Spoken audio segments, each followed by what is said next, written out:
Voice of VSM ఛానల్ను ప్రోత్సహిస్తున్న మిత్రులందరికీ కృతజ్ఞతలు. మీరు మా ఛానల్ ఫస్ట్ టైం చూస్తున్నారా? ఇప్పుడే సబ్స్క్రైబ్ బటన్ ప్రెస్ చేసి పక్కనే ఉన్న బెల్ ఐకాన్ క్లిక్ చేయండి. సిద్ధాంతి గారు అప్లోడ్ చేసే ఏ వీడియో మిస్ అవ్వకుండా చూడవచ్చు. మీరు మా ఛానల్లో ఎలాంటి వీడియోస్ చూడాలనుకుంటున్నారో తెలియజేయండి.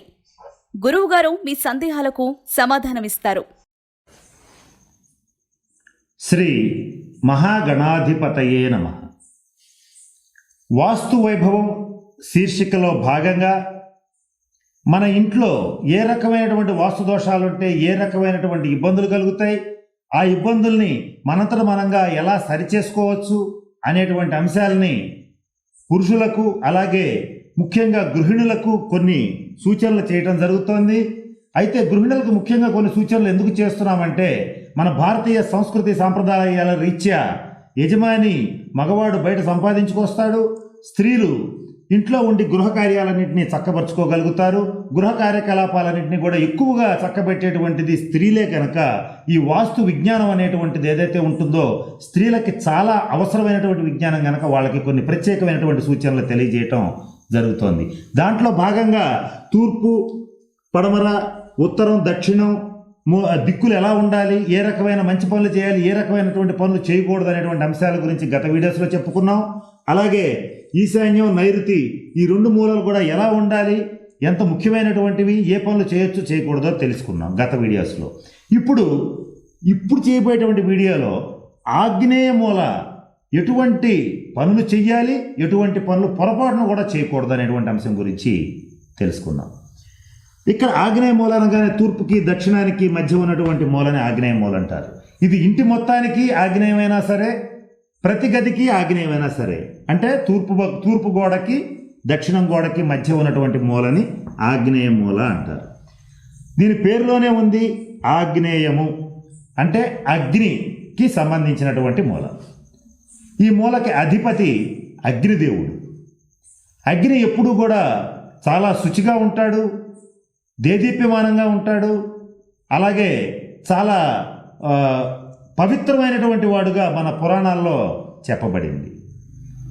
ఇక్కడ ఈ ఆగ్నేయ మూల ఎలా ఉండాలి అంటే, మనకి అందరికీ తెలిసిన అంశమే, ఆగ్నేయ మూల పొయ్యి ఉండాలి.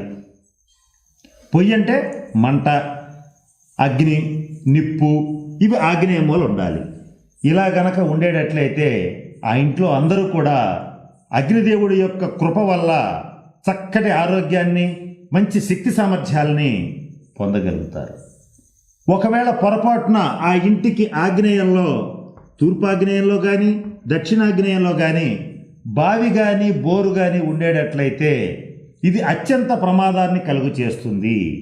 అంటే ఏ ప్రమాదం అనేటువంటి విషయాన్ని ఆలోచిస్తే, ఎవరింట్లో అయితే ఎడతెగని అప్పులుంటాయో, రోగాలుంటాయో, ముఖ్యంగా స్త్రీలు ముఖ్యంగా రోగగ్రస్తులు అయ్యారు అని అంటే ఈ ఆగ్నేయ మూల దోషాలు ఉన్నాయేమో ఫస్ట్ గమనించండి.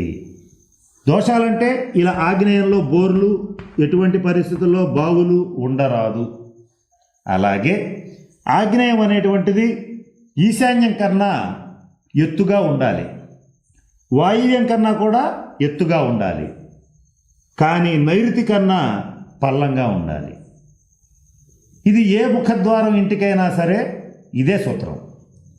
ఇలా లేకుండా రివర్స్లో ఉందనుకోండి, అంటే ఈ ఆగ్నేయం అనేటువంటిది ఈశాన్యం కన్నా పల్లంగా ఉందనుకోండి, ఆ ఇంట జ్వరబాధలు, రోగబాధలు, సర్జరీలు, యాక్సిడెంట్స్ ఇటువంటివి జరిగే అవకాశాలు ఉంటాయి.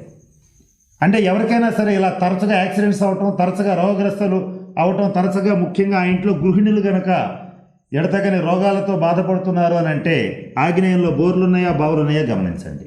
అలాగే ఈ ఆగ్నేయ మూల ఉండకూడని మరొక దోషం ఏంటంటే, తూర్పు ఆగ్నేయంలో ఎటువంటి పరిస్థితుల్లో వాకిలి ఉండరాదు.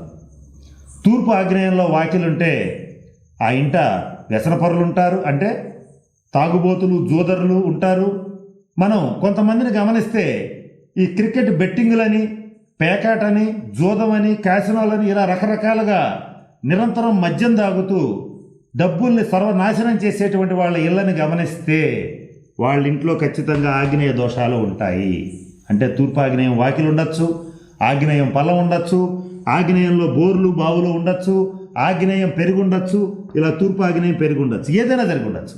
ఇటువంటి సమస్యలు ఉంటే ఆ ఇంట ఆగ్నేయ దోషాలు ఉంటాయి. కనుక ఇటువంటి సమస్యలు ఉన్నటువంటి వాళ్ళు ఆగ్నేయ దోషాలు ఉన్నాయో లేదో ఒక్కసారి చూసుకోండి.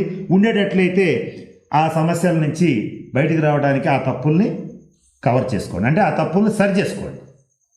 ఇక మరి ముఖ్యంగా ఆగ్నేయం అనేటువంటిది ఆ ఇంట్లో ఉన్నటువంటి సంతానానికి కూడా సంబంధించి ఉంటుంది. ఆ సంతానం మంచి ఉచ్చస్థితికి వెళ్తున్నారు అంటే ఆగ్నేయం కరెక్ట్గా ఉన్నట్టు. అలా కాకుండా తూర్పు ఆగ్నేయం పెరుగుంటే రకరకాలైనటువంటి వ్యసనాలకు గురవుతారు. ఇదొకటి గమనించండి. మా ఇంట్లో మా పిల్లలు మా మాట వింటలేదు, వాళ్ళు చెప్పింది మేము చచ్చినట్టు వినాల్సి వస్తుంది, వినకపోతే ఇంట్లోంచి పారిపోతామని బెదిరిస్తున్నారు, ఇలా రకరకాలైనటువంటి బాధలు ఉన్నటువంటి గృహాలని పరిశీలించండి. అటువంటి వాళ్ళు ఎవరైనా సరే వాళ్ళ ఇంటిని వాళ్ళు ఒకసారి చెక్ చేసుకోండి. ఈశాన్యం కంటే ఆగ్నేయం పల్లం ఉంటే ఇటువంటి సమస్యలు వస్తాయి.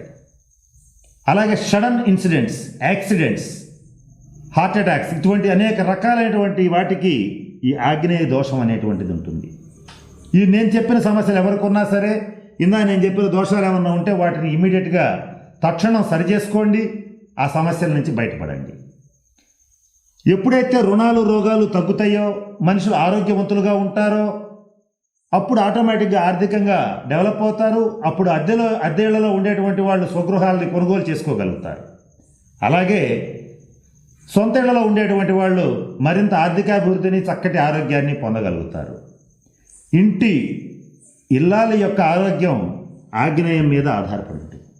కనుక ఈ అంశాలన్నింటినీ దృష్టిలో పెట్టుకుని ఆగ్నేయ దోషాలని సరిచేసుకోండి, చక్కటి ఆర్థికాభివృద్ధిని, ఆరోగ్యాభివృద్ధిని పొందండి. స్వస్తి. ఈ వీడియో కానీ మీకు నచ్చినట్లయితే లైక్, కామెంట్, షేర్ చేయండి. మరిన్ని అప్డేట్స్ కోసం సబ్స్క్రైబ్ చేయండి.